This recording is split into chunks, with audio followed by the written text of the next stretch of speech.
Hello guys, इस video में हम देखेंगे कोरियन वॉर। वो लड़ाई जिसके बाद पूरा कोरियन पेनिनसुला दो देशों में बंट जाता है, नॉर्थ कोरिया और South Korea. Early 20th century में पूरे ईस्ट एशिया पर जापानीज एम्पायर का कंट्रोल था।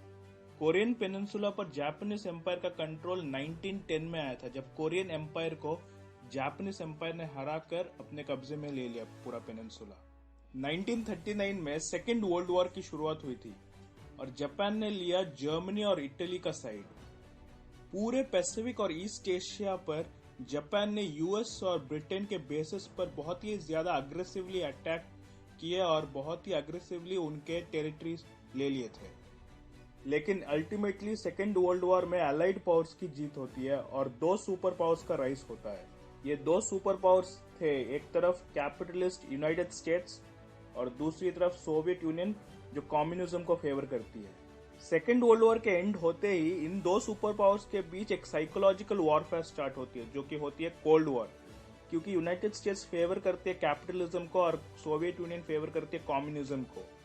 सेकेंड वर्ल्ड वॉर के एंड में 1945 में जापान सरेंडर कर देता है और ईस्ट एशिया के अपने सारे होल्डिंग्स अलाइड पावर्स के हाथ में दे देता है। जापान के कोरिया से विड्रॉ होते ही यूनाइटेड स्टेट्स और सोवियत यूनियन कोरियन पेनिनसुला को 30th पैरेलल लैटिट्यूड के अगेंस्ट डिवाइड कर देते हैं, जहां नॉर्थ वाला पार्ट कम्युनिस्ट सोवियत यूनियन के कंट्रोल में आता है और साउथ वाला पार्ट यूनाइटेड स्टेट्स के कंट्रोल में आता है।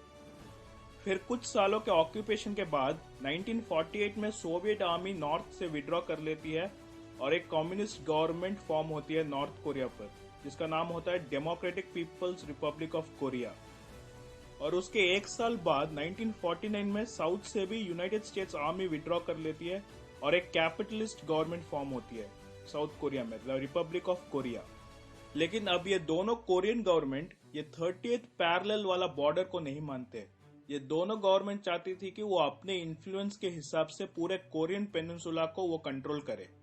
नॉर्थ कोरिया को सोवियत यूनियन का फुल सपोर्ट था in terms of military, ammunition and money, and as well as China भी नॉर्थ कोरिया को सपोर्ट करता था, क्योंकि रिसेंटली चाइनीज सिविल वॉर के एंड होने के बाद कम्युनिस्ट पार्टी पूरा चाइना को टेक ओवर कर लेती है, इसलिए कम्युनिज्म के हिसाब से कम्युनिस्ट पार्टी भी नॉर्थ कोरिया को सपोर्ट करने लग गई। So Soviet union and China के सपोर्ट से जून 25, 1950 को north Korean army 30th parallel cross कर लेती है और एक फुल स्केल इन्वेजन कर देती है साउथ कोरिया के ऊपर। इस सरप्राइज अटैक पर साउथ कोरिया रेडी नहीं होती है और north Korean army almost full Korean peninsula को अपने कंट्रोल में ले लेती है। साउथ ईस्ट में कोस्टल सिटी ऑफ बुसान में साउथ कोरियन आर्मी अपना लास्ट स्ट्रॉन्ग होल्ड बचा के रखती है। अभी इस सिचुएशन से यूनाइटेड स्टेट्स भी कंसर्न हो जाती है, क्योंकि यूनाइटेड स्टेट्स कम्युनिज्म के स्प्रेड को रोकना चाहती थी। फिर यूनाइटेड स्टेट्स अपील करती है यूनाइटेड नेशंस पर। यूनाइटेड नेशंस ने एक 16 कंट्रीज की फोर्स बनाती है जो कि साउथ कोरिया को हेल्प कर सके।